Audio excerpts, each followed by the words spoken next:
The mission of the Northside Achievement Zone and what we do in North Minneapolis is to end multi-generational poverty using education and whole family support as the two levers. In North Minneapolis, kids and families have been left behind on every indicator that you want to talk about. So our mission is to change that. We hire people from the community to work as family achievement coaches. They work in our partner sites, one with the parents on family achievement plans and actually making the referrals to our partner supports. And then they also work with the scholars, sometimes on academics, but also just on thinking about their future. We got the Promised Neighborhood Grant in 2011. It completely changed everything.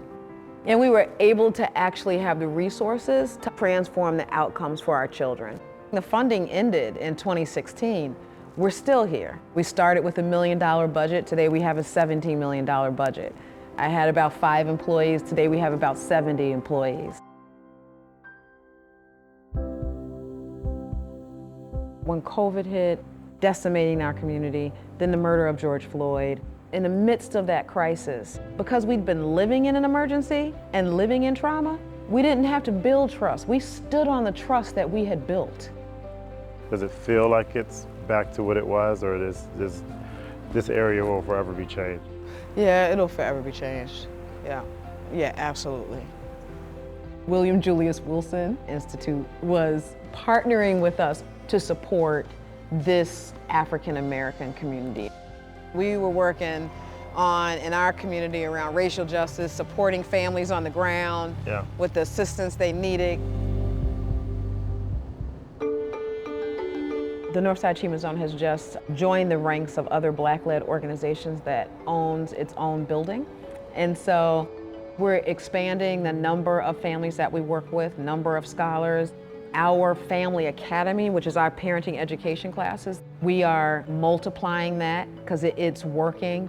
I have a little t-shirt here from our College Bound Babies program.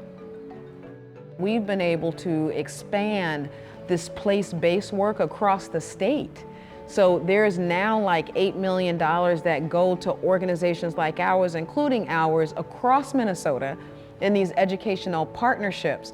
That's a first. There are so many lessons I've learned, but one of the things is that it is all about staff and talent. And then you gotta have a solid plan that you're actually accountable for and tracking the data. Always looking at what worked, why not. The ultimate goal is that we create the systems and transform systems on a policy level. When people have asked me about the place-based movement, what I tell them is, if I want to see change in my lifetime and a real transformation of our country, that can only happen with this movement.